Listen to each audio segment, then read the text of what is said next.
Today we're going to take a look at the Inno Aero roof rack on our 2025 Toyota Sienna. Now, if you've got some questions about this roof rack after watching the video, or maybe you decided to go with it and you've got some stories to share, go ahead and leave those in the comments below. We'd like to take those and use them to help our other neighbors make the best decisions possible. Now, if you are looking for a roof rack system to help carry all that extra cargo that you might be taking on those long road trips, generally speaking, when you have a van like the Sienna, the inside of it is loaded up with passengers. So where does all that luggage and cargo go?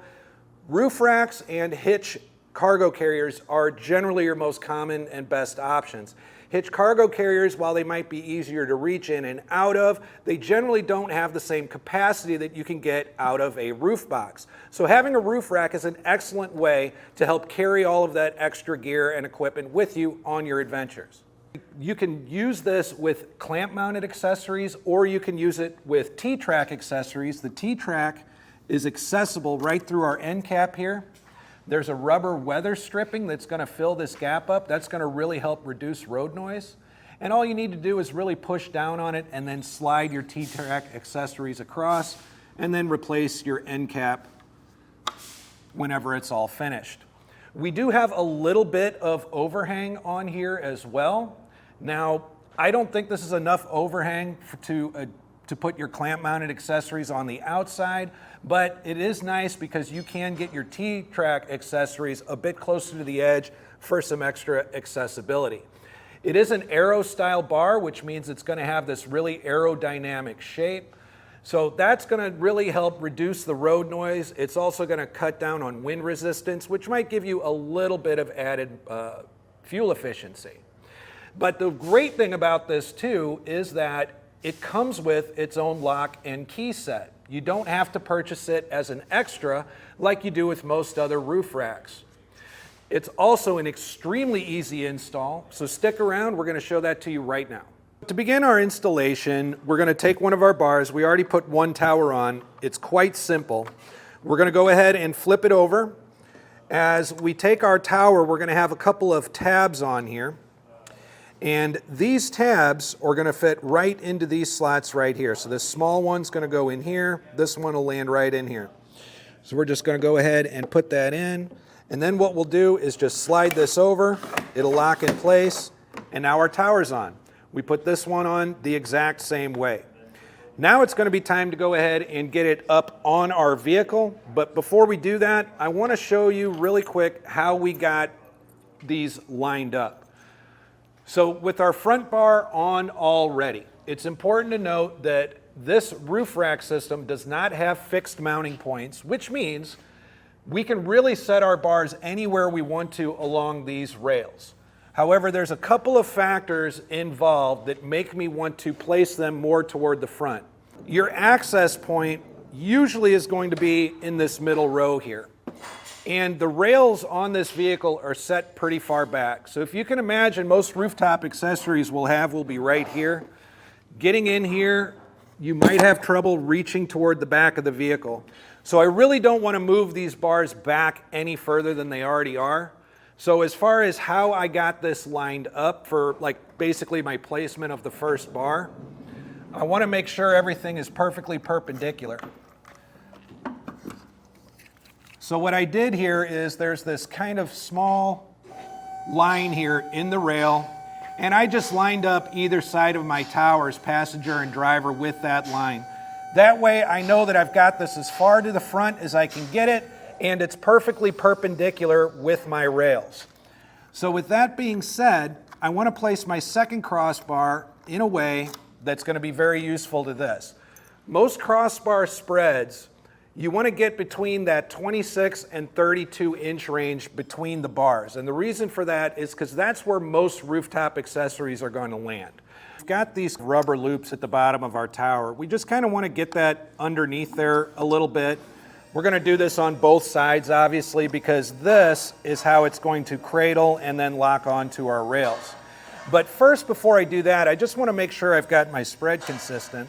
So I'm going to go ahead and take my measuring tape.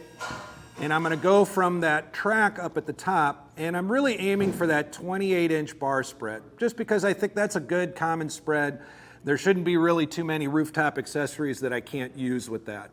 So once I double check it, I'm at 28 inches from the T-slot on this bar to the T-slot on this bar.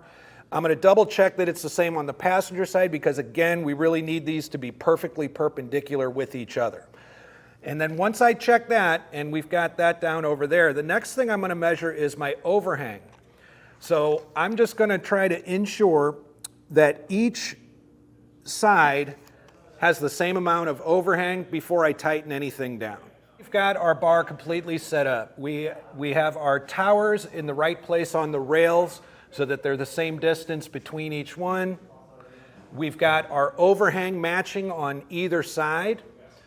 And now all we need to do is take this bar on the strap here. We're going to put it right up into this little cradle hooks right here. And then we're going to just simply start tightening it down. Now my advice would be that you tighten down some on one side and then move to the other. Because if you tighten down one side too much, we could end up unseating the other side if it's too loose. And we don't want to start over and do all of these measurements again. So we're going to give it, 4 or 5 turns over here. And then we're going to go over to the other side and do the same thing, back and forth until they're both tightened down completely. Go ahead and give it a good shake. Everything is staying in place. It feels very, very solid. We just went ahead and put our end caps back on and locked them down. And now we're ready to load up. But before we do, let's just take a look at how these are interacting with our Sienna. So I had mentioned before that these are moved further back quite a bit. In my opinion, because of the door placement and how these are offset from it, I would probably carry some kind of foldable stool or something with me that I could pull out when I need to get up here just for easier access. But you can, possibly reach from here, just sort of depending on what kind of accessory you have. These are 51-inch bars, so that is going to leave you, as far as your T-track mounts, 51 inches of space that you can use. However, for your clamp style, you're really going to have closer to 36 inches of bar space in between the towers to use those clamp style accessories. The reason that I don't suggest anything on the overhang on this is it really only has 1 inch or 2 of overhang. That's not enough for me to feel safe about clamping anything down on the outside of the towers. The other thing we want to check for is our roof clearance here. So between the bottom of the bar and the top of the roof, we are looking at 2.5 inches. So that's a good amount of clearance. I can't think of anything really that's too small of a space for this to go and clamp around. But we also want to take a look at just how much height this is adding to the vehicle. And although I'm not too worried about, any garages or anything like that coming down low enough for this, I am, however, suggesting that you should know how high above the roof this comes along with your accessories. It's more about those accessories that would scare me about, not making a clearance. 3.25 inches this is going to add as far as height to your vehicle. Now, the other thing that we want to take a look at is what it might interfere with up here with your accessories. I mentioned earlier that we can move these bars in really any kind of placement or any kind of spread we want to. In fact, we know this one's moved all the way up. I would say you've got the possibility of up to maybe a 39 or 40 inch spread if you need it for some reason. But we do have a sunroof on this vehicle, and we have this antenna in the back.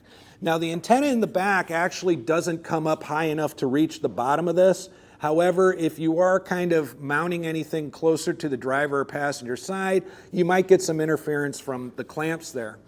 The sunroof on the Sienna really doesn't open all that much. It only adds maybe another 3/4 inch to the top of this when you pop it open to vent.